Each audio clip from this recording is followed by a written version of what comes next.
Hello friends, welcome to my channel. Friends, आज मैं अपने टिप्स के वीडियो लेके आ चुकी हूँ। तो मेरी पहली टिप जो है वो नेल पेंट को लेकर है। अक्सर हमसे या बच्चों से नेल पेंट लगाते समय कभी ना कभी नेल पेंट गिर जाती है और वो टाइल्स पर लग जाती है। अगर आपके पास रिमूवर हो, नेल पेंट रिमूवर, तो आप काफ़ी आसानी से साफ़ कर लेते हैं। लेकिन कभी कभार क्या होता है कि हमारे पास नेल पेंट रिमूवर होता नहीं है। तो मैं यहाँ 3 जगह ड्रॉप करके दिखा रही हूँ। तो एक तो नेल पेंट रिमूवर से आप काफ़ी आसानी से साफ़ कर सकते हैं। तो मैंने यहाँ 3 जगह ड्रॉप करके दिखाया है। पहला तो हम सिंपल गीला नेल पेंट हो उसी समय अगर आप टिश्यू पेपर से साफ़ करेंगे या किसी भी कॉटन से साफ़ करेंगे तो ये साफ़ हो जाएगा। दूसरा, टिश्यू पेपर में या कॉटन में आप थोड़ा सा नेल पेंट रिमूवर डाल के इसे साफ़ करेंगे तो ये साफ़ हो जाएगा।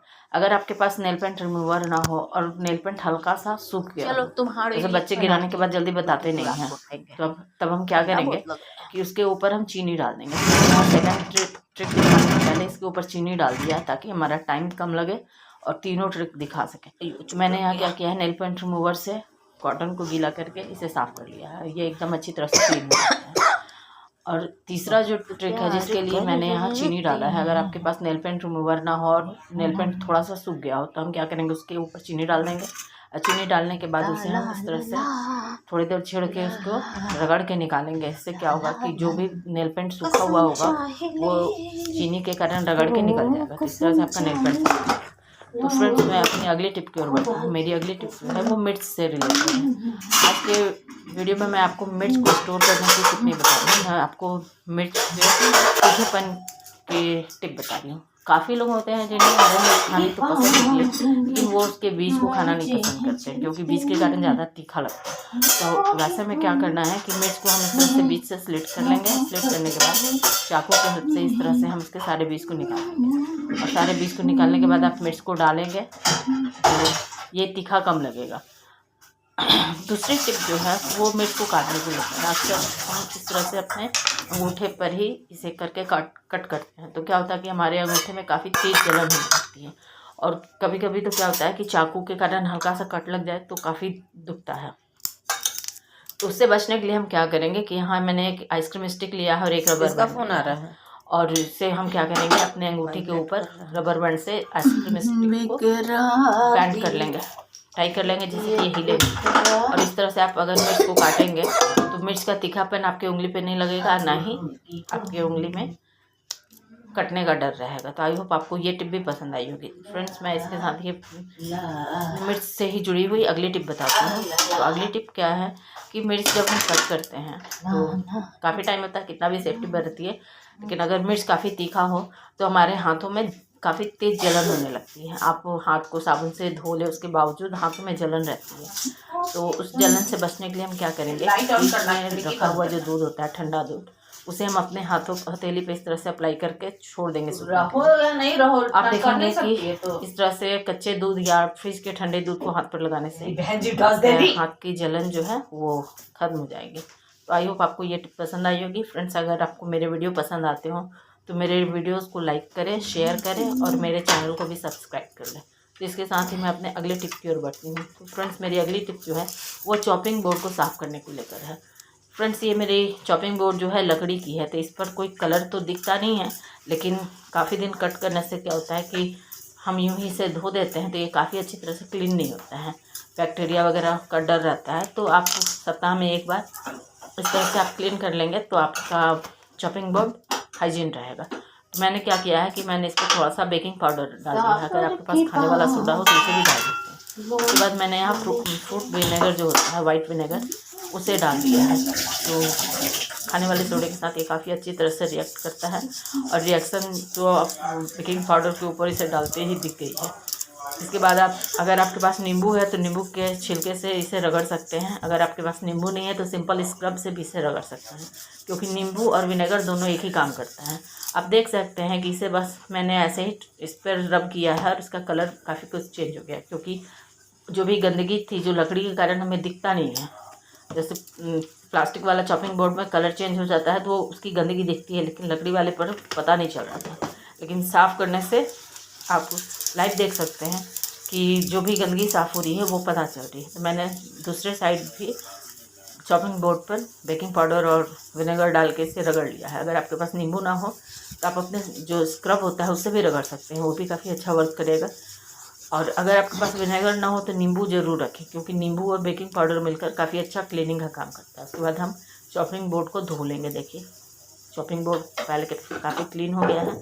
अब इसे हम क्या करेंगे कि सीधा खड़ा करके रख देंगे ताकि ये अच्छी तरह से सूख जाए।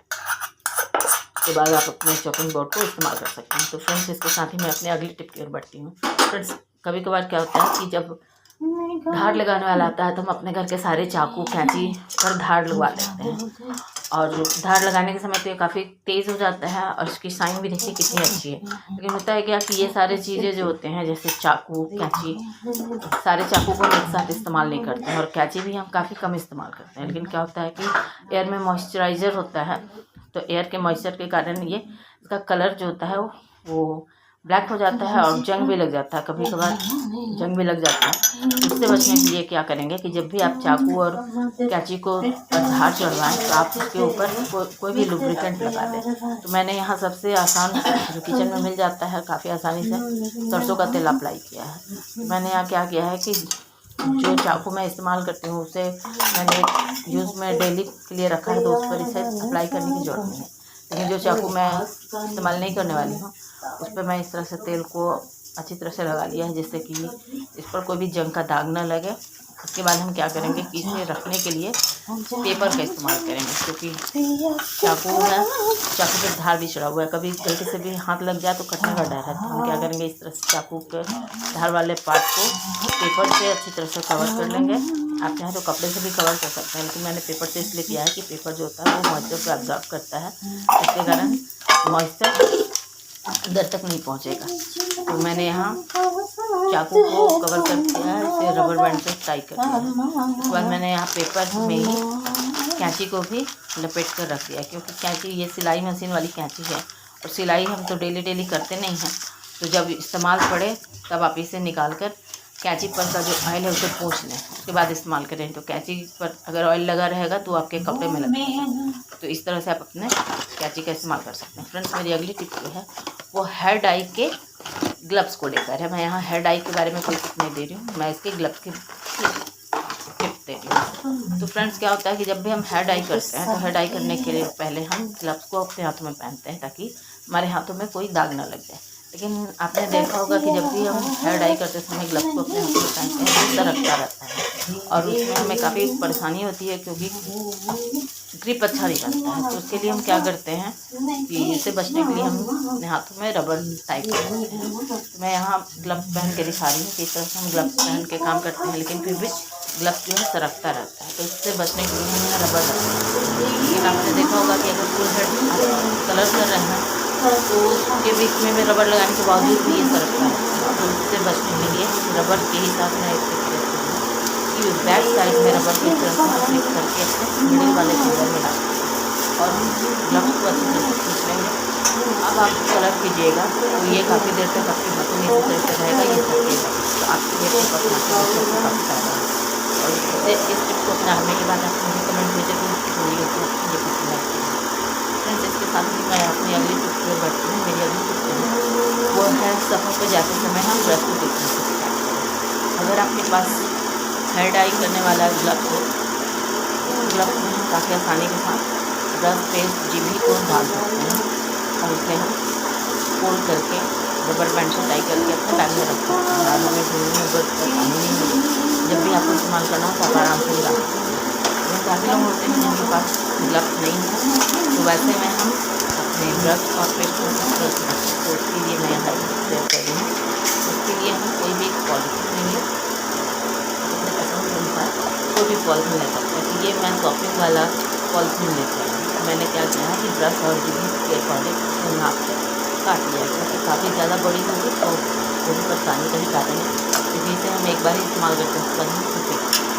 उसके बाद मैंने क्या किया है कि कैंडल को जला लिया है। उसके बाद मैंने चाकू के नोक को गर्म किया है। चाकू के नोक को गर्म करके हम इसको डिवाइडर करते हैं, जिससे कि सारी चीज़ अलग अलग होती है। मैंने यहाँ चाकू को गर्म कर लिया है।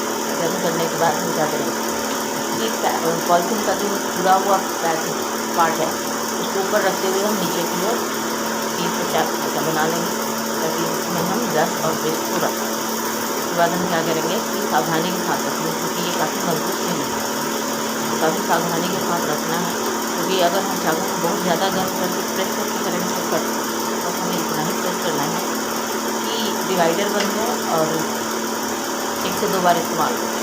तो इस तरह से आप पैकेट बना के रख सकते हैं। अगर आपको ज़्यादा दिन के लिए इस्तेमाल करना है तो आप 2-3 पैकेट इस तरह से बना के रख सकते हैं। जाते समय एक पॉलिथीन का इस्तेमाल करें और आते समय दूसरे पॉलिथीन में रखें, सारे सामान को छोटे रखते हैं। आई होप आपको ये टिप भी पसंद आई होगी। इसके साथ ही अगली टिप की ओर मेरी अगली टिप जो है वह इस तरह के सिरामिक या चीनी मिट्टी का जो जार होता है, ये ढक्कन जो नाप रखा है, लेकिन क्या हुआ है कि इसका ढक्कन टूट गया है। मैं इसमें कोई भी सामान नहीं रख सकती, ना मैं इसमें नमक रख सकती हूँ, नहीं रख सकती हूँ, नहीं चाह सकती। तो इसको हम ऐसे ही फेंक नहीं सकते, इसका हम इस्तेमाल 2 चीज़ कर सकते हैं।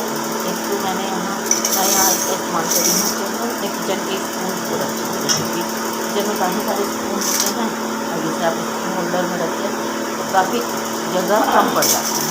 मैंने इसके साथ ही इसमें स्पेस था तो मैंने इसमें सीजर और पीलर को भी रख दिया है, जिसका इस्तेमाल आप कर सकते हैं। जिसमें आप बच्चों की पेन और स्टेशनरी के सामान रख सकते हैं, वो एक जगह आ जाएंगे।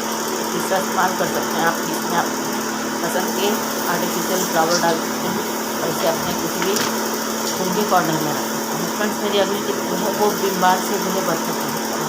अक्सर इस तरह के जो बर्तन होते हैं उसको धुलने के बाद, खासकर अगर वो ब्लैक कलर है, तो जब बर्तन सूखता है तो उसके बाद हम देखते हैं कि बर्तन के ऊपर एक वाइट सी लेयर आ जाती है, जो देखने में अच्छी नहीं लगती। उससे बचने के लिए हम अक्सर डिश वॉश जेल यूज़ करते हैं, लेकिन काफ़ी लोग डिश वॉश जेल यूज़ नहीं करना चाहते क्योंकि आज मैं आपके साथ विम बार से ही डिश वॉश जेल बनाने के लिए शेयर करूँगी। सबसे पहले हम क्या करेंगे कि विम बार जो है उसे हम यूज़ करेंगे। आप अपने जितना भी आपको जेल बनाना उसके अकॉर्डिंग ग्रिप कीजिएगा। मुझे यहाँ से थोड़ी में खाना है तो मैं उसी के अकॉर्डिंग थोड़ा सा बना रही हूँ। इसे मैंने ग्रिप कर लिया, इसके बाद अब इसे हम इसे बाउल में ट्रांसफ़र करेंगे। इसे बाउल में ट्रांसफ़र करने के बाद मैंने इसमें विनेगर डाला है। तो अगर आपके पास वाइट विनेगर हो तो काफ़ी आसानी से इसे बना सकते हैं, क्योंकि वाइट विनेगर जो होता है वो खट्टा भी होता है और इसे हम विम में डालते ही अब बेकिंग रिएक्शन होने लगा और ये अपने आप घुलने लगता है। विनेगर डालने से तो काफ़ी आसानी से घुल जाते हैं, लेकिन अगर आप इसमें नींबू का रस डालकर बनाना चाहते हैं तो नींबू का रस से ये जल्दी घुलेगा नहीं। तो वैसे में आपको क्या करना होगा कि इसमें इसे गर्म पानी से पहले घोलना पड़ेगा, जिस कंसिस्टेंसी से आप इसे रखना चाहते हैं। उसके बाद आप इसमें नींबू का रस डालते हैं। मैंने इसमें नींबू का भी रस डाल दिया है। नींबू डालने से क्या होता है कि बर्तन ही धोता अच्छा है, दूसरा बर्तन से कोई भी बदबू नहीं आती है। अगर आप नॉनवेज वगैरह खाते हैं उस समय इस तरह से आप बना के धोएंगे तो आपके बर्तन को बाद में गर्म पानी से धोने की जरूरत नहीं पड़ेगी। तो मैं इसे धो के दिखाती हूँ। तो मैंने क्या किया, प्लेट पे इसके कुछ ड्रॉप डाल दिए हैं। उसके बाद मैंने यहाँ स्पंज वाला स्क्रब लिया है और उसे मैंने गीला करके इस पर काफ़ी अच्छी तरह से झाग बना लिया है। अगर आपके पास स्पंज वाला स्क्रब ना हो तो आप किसी भी पुराने सॉक्स का इस्तेमाल कर सकते हैं। हमसे हम क्या करेंगे, अपने हाथों में इस तरह से पहन लेंगे और हाथ को गीला करने के बाद आप बर्तन पर इस जेल से फोम बनाएंगे और अच्छी तरह से सारे ग्रिप में करेंगे, क्योंकि ये जो प्लेट ब्लैक वाली आती है उसमें ग्रिप रहती है और उस ग्रिप में गंदगी फंसी रह जाती है और वहाँ का कलर भी थोड़ा चेंज हो जाता है। इस तरह से आप साफ़ करने के बाद देखेंगे कि आपके बर्तन के ऊपर वाइट निशान नहीं रहता है। तो इस तरह से आप खुद के बनाए हुए विम जेल से अपने बर्तन को काफ़ी आसानी से और कम पैसे में ही धो सकते हैं। तो आई होप आपको ये टिप भी पसंद आई होगी। तो फ्रेंड्स, मैं अपनी अगली टिप की ओर बढ़ती हूँ। फ्रेंड्स, काफ़ी टाइम हम पिज़्ज़ा बर्गर वगैरह खाते हैं तो उसमें इस तरह का सैसे मिलता है हमें केचप का, जिसे अगर आप घर में इस्तेमाल कर रहे हो तो हम क्या करते हैं, घर वाले ही केचप का इस्तेमाल कर लेते हैं और ये केचप रह जाता है। तो इसका मैं एक इस्तेमाल बता रही हूँ। तो इससे हम क्या करेंगे कि अपने स्टील का ग्रीटर जो होता है उसे चमकाने के लिए इस्तेमाल करेंगे। इसे क्या करें, मैंने पाउच को कट कर लिया और ग्रेटर पर चारों ओर अपोजिट साइड में हाथ करते हुए हम इसे अप्लाई कर देंगे। भी हम खाने बैठ रहे हैं, हमको लेट लगे। धार की तरफ नहीं करना है, क्योंकि अगर धार तेज हुआ तब का हाथ कट सकता है। होता है क्या कि ग्रेटर में हम सारे पार्ट का इस्तेमाल बहुत ज़्यादा नहीं करते हैं। जिस पार्ट का ज़्यादा इस्तेमाल करते हैं, जैसे ये पार्ट का हम ज़्यादा इस्तेमाल करते हैं, इसका धार भी थोड़ा सा कम हो गया और शाइन भी थोड़ा कम हो गया। मैंने क्या किया कि पूरे ग्रेटर पर टमाटो सॉस को अप्लाई कर दिया है। इसके बाद मैं एक और टिप शेयर कर रही हूँ, जिससे कि आप ग्रेटर में शाइन लाने के साथ ही इसके धार को भी तेज कर सकते हैं। तो मैंने इसके लिए क्या किया है कि एल्युमिनियम फॉइल का रैप ले लिया है, एक टुकड़ा लगभग स्क्वायर पीस में लेकर उसका मैंने इस तरह से गोल एक बाउल बना लिया। उसके बाद हम क्या करेंगे कि ग्रेटर पर ग्रीट कर देंगे। जिस साइड से हम ज़्यादा ग्रेटर का इस्तेमाल करते हैं उसी साइड हम ज़्यादा करेंगे, क्योंकि जिस साइड हम ज़्यादा इस्तेमाल करते हैं उसी साइड का धार कम हो जाता है। तो इस तरह से हम ग्रेटर के सारे तरफ में ही से कर देंगे ग्रीट। और जिस पार्ट से मैं ज़्यादा करती हूँ मैं उस तरफ ज़्यादा कर रही हूँ ताकि उस तरह का धार थोड़ा ज़्यादा तेज हो। तो इसके बाद इसे हम रगड़ने के बाद इसे प्लेन वाटर से धो लेना। तो मैं इसे प्लेन वाटर से धो के दिखाती हूँ। पहले की अपेक्षा इसके शाइन में और धार दोनों में ही आपको अंतर पता चलेगा। तो धार तो मैं अक्सर ट्राई करते रहती हूँ, इसलिए मुझे पता है। आप जब कीजिएगा तो आपको खुद पता चल जाएगा कि इस तरह से आपका शाइन तो दिख रहा है, लेकिन धार जब तक आप कद्दूकस नहीं कीजिएगा तब तक पता नहीं चलेगा। तो आई होप आपको ये टिप भी पसंद आई होगी। फ्रेंड्स, इसके साथ ही मैं अपने अगली टिप की ओर बढ़ती हूँ। फ्रेंड्स, आजकल लोग किचन में इस तरह से टाइल्स लगवा देते हैं और ऐसे में क्या होता है कि हम वहाँ कील हैंग नहीं करना चाहते हैं, क्योंकि टाइल्स में क्रैक लग सकता है। तो उसके लिए हम क्या करेंगे कि इस तरह का डबल साइडेड होल्डर आता है। तो हम इस तरह के जो होल्डर का जो पैक है वो लाएंगे और अपने रिक्वायरमेंट के अनुसार किचन का जिस पार्ट में आप ज़्यादा इस्तेमाल करते हो उस पार्ट में इसे हम चिपका देंगे। तो मैंने यहाँ क्या किया है कि इसके पीछे का टेप निकाल कर इसे चिपका के दिखा रही हूँ कि कुछ कुछ चीज़ ऐसे होते हैं किचन में, जैसे पीलर, सीजर, कुकर का रबड़, जो अक्सर गुम होता रहता है। तो वैसे चीज़ों को हम हैंग करके रखेंगे तो ये गुम नहीं होगा और हमेशा हमारे नज़र के सामने रहेगा और बिना परेशानी के आप इसे ढूंढ सकते हैं। इसी तरह से आप चाहें तो कबर्ड की चाबी वगैरह को भी आप टांग सकते हैं। जैसे आप इसे चाहें तो आप दरवाजे के पीछे भी लगा सकते हैं और अपने चाबी जो होते हैं उसे भी टांग सकते हैं।